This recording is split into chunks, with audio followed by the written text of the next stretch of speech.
Hi, Mrs. Elke here. Today I'm going to do a project inspired by the French artist Claude Monet. He is famous for painting water lilies on the pond near in the garden where he would paint outside. And instead of painting our water lilies, we are going to make ours using tissue paper pieces and gluing them to a background page. So follow along and try it out for yourself. This is a fun, kind of therapeutic project, thinking of that relaxing pond out there.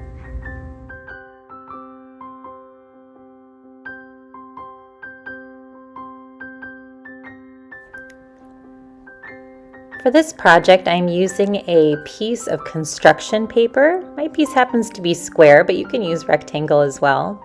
Then I have lots of little pieces of tissue paper. I'm also going to be using liquid glue, or you could use Mod Podge. I'm adding a little bit of water to my liquid glue just to make it a little bit thinner. That way it'll paint on nicely when I am using it for my project. Now, the first thing I'm going to do is use some shades of blue, and you could use a couple greens too, but I'm trying to keep it mostly blue to make the water of the pond. And your papers can be ones that you've cut into small pieces or ones that you rip into small pieces.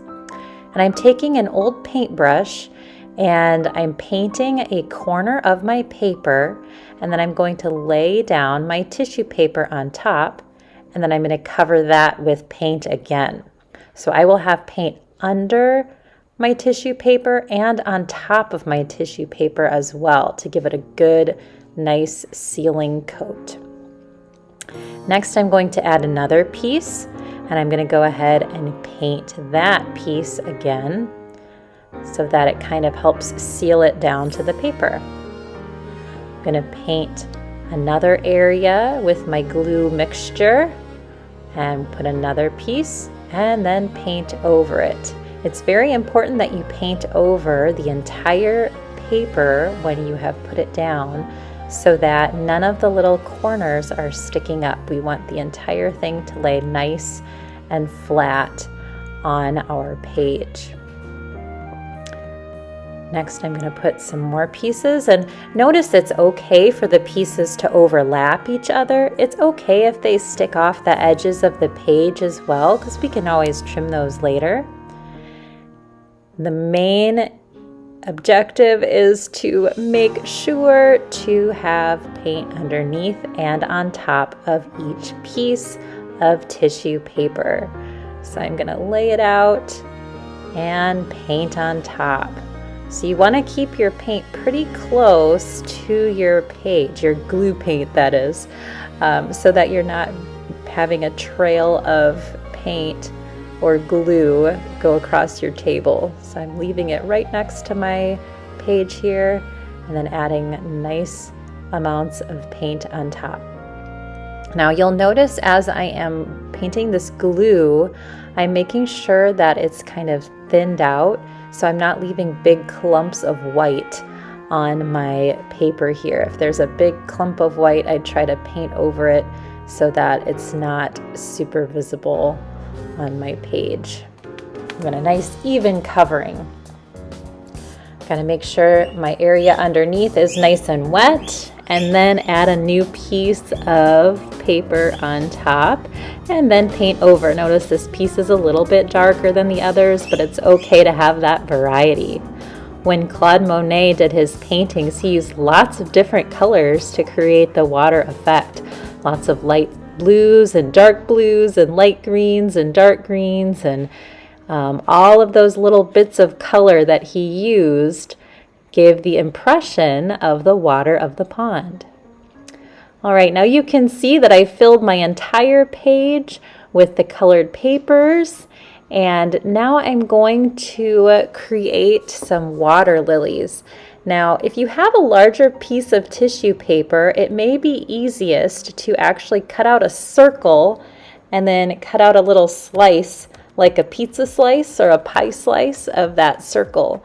I don't happen to have any larger pieces, so I'm just going to make the lily pads by kind of creating a circle with my smaller pieces and then leaving a little slice open so that you can kind of see what that lily pad would be looking like. So there's my little slice I'm going to leave, and I'm going to fill in the rest of this area with my green tissue so it looks kind of like a circular lily pad.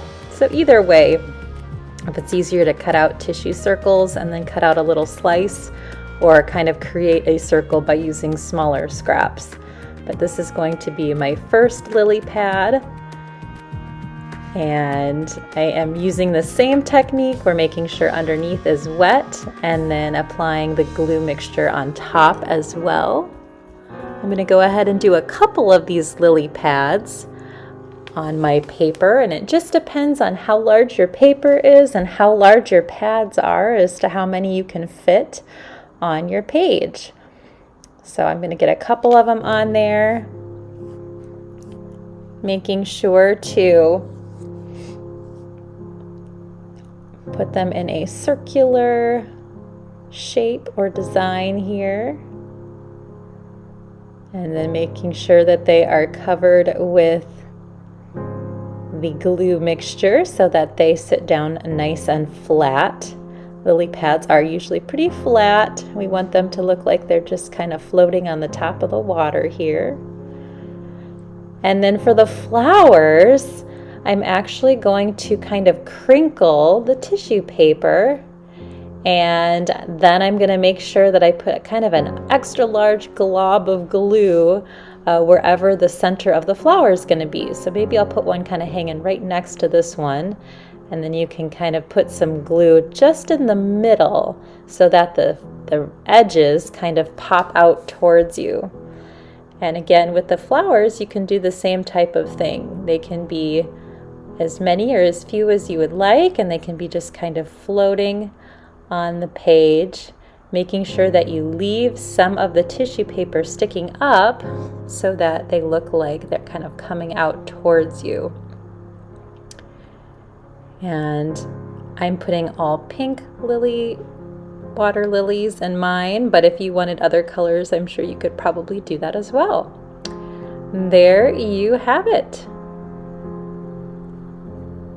Water lilies inspired by the artist Claude Monet.